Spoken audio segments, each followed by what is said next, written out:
qual é a causa oculta da síndrome do intestino irritável? O que dá pra gente fazer com um paciente desse? O paciente chegou para nós, ele vai reclamar. Eu tenho uma disfunção que eu já fui em vários médicos, ou eu tenho que conviver com isso. O que me foi passado é a medicação, eu fui diagnosticado com síndrome do intestino irritável. Me passaram que é algo que nem sempre tem cura, existe tratamentos, então eu convivo assim, com períodos melhora, com períodos piora, já não sei mais o que fazer. Já atendi paciente que teve que trocar de profissão. Já atendi paciente que não estava conseguindo fazer faculdade, porque estava dentro de uma crise tão grande que não conseguia parar na sala de aula. Teve paciente meu que emagreceu vários quilos, sabe por quê? Porque aí ele ficava com medo de ter essas crises durante o trabalho, então ele pegava e comia pouco. Trabalhava de plantão, né? Então, antes dos plantões, o dia que antecedia, ele comia pouco, que era para o intestino não funcionar muito no dia seguinte e ele ir menos vezes no banheiro. Só que nessa de comer pouco, foi perdendo peso, ficou uma vareta. Então, olha só, se a pessoa toma medicação e o organismo, ele entende que tem uma necessidade de se comportar daquele jeito, adivinha o que vai acontecer? A medicação começa a cortar o peristaltismo, ou seja, o que for que estiver mais atuante, né, para ter esse diagnóstico de intestino irritável. Aí o organismo, ele entende que, opa, tem alguma coisa errada, aí ele vem com tudo. Assim que começa a passar o efeito da medicação, ele vem com tudo. Se diminui aquela função dele, se diminui a ação dele, o que ele estava fazendo lá, que é justamente eliminar as fezes com bastante rapidez, com bastante velocidade, com essa característica. E se você reprime essa ação, quando começa a passar o efeito, aí vem com mais eficácia, mas é isso mesmo, porque é uma questão biológica, né? Então, o que a gente pode fazer? Qual é a causa oculta? Causa.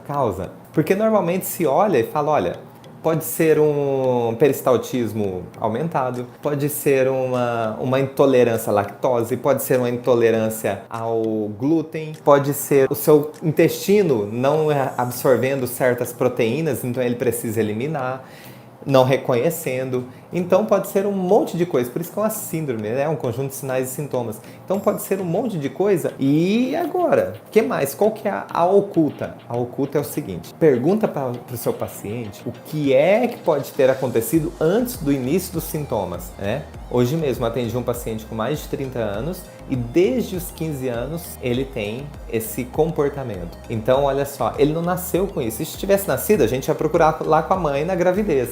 Mas ele não nasceu com isso. Então até os 15 anos, ele levou tudo isso numa boa. A partir dos 15 anos, a coisa desandou, ficou fora do controle. Pergunta para ele, diretamente, quando começou? Aí ele vai falar uma data cronológica. E aí você pergunta para ele, o que é que pode ter acontecido para você, que na sua percepção, o que é que pode ter acontecido que para você pode ter sido algum desgosto tão grande, mas tão grande que é como se você precisasse eliminar rapidamente. Um desgosto com uma característica de sujeira que fizeram com você.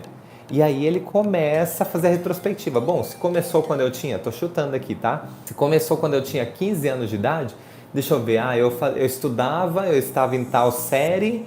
E o que aconteceu naquele ano, naquela época, o que estava acontecendo, como é que estava a vida? Vai perguntando para ele como é que estava a sua vida, como é que estava, me conta um pouquinho você estava estudando? Estava estudando. Então me conta um pouquinho da escola. Aí não tem nenhum fato que representa tudo isso, uma característica de sujeira que fizeram com essa pessoa, que precisava ser eliminado rapidamente. Então pergunta da vida pessoal, como é que era o relacionamento com pai, com mãe, com irmãos, com amigos, já tinha namorada, né? E como é que era o relacionamento? Vai perguntando, porque em algum ponto tem uma história dele que diz o seguinte, que algo aconteceu de forma chocante e que precisava ser eliminado de forma muito rápida, porque era uma sujeira. Ele percebeu assim, como se tivesse feito uma sujeira com ele. E aí, adivinha o que o organismo faz? Se o organismo entende como algo chocante, Adalto, mas todo dia a gente percebe, assim, fulano fez uma sujeira, por exemplo, fez uma fofoca de mim. Isso é coisa de adolescente.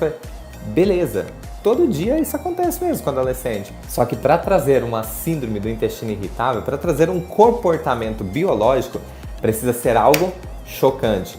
Se é uma história lá, se depende da percepção, de repente ele percebeu uma história lá que para mim é banal e para ele, nossa, foi muito importante. Como é que eu sei, como é que eu vou fazer essa diferença? Se eu acho que é banal e ele acha que é importante, como é que eu vou saber esse limiar de será que é aquilo, será que não é? Porque para mim fica um pouco confuso. Te dar uma dica agora para você saber exatamente quando é a história correta, porque não é o seu julgamento. Quando a gente tenta trazer para a nossa história, tá? A gente começa a julgar dentro da nossa percepção e a gente corre um sério risco de errar. Porque a gente está colocando a nossa percepção, a gente está colocando o nosso julgamento na situação. Ah, se fosse comigo, isso aí é trágico. Ah, mas isso? Só isso? Por causa disso? O organismo dele agora está com síndrome... Ah, não é possível. Olha o julgamento. Então, assim, como que eu sei qual é a história verdadeira? Existe uma manifestação, existe um comportamento que não depende da nossa consciência, do nosso julgamento, não depende de nada. É a manifestação do sistema nervoso autônomo. Sabe como que isso acontece? Acontece com uma dilatação de pupila, ou com um engolir seco, com uma ruborização, ou com movimentos tissulares, que são aquelas tremidinhas no canto do olho ou no canto da boca. Então, isso tudo é manifestação do sistema nervoso autônomo. Eu não tenho controle sobre isso. O meu corpo faz.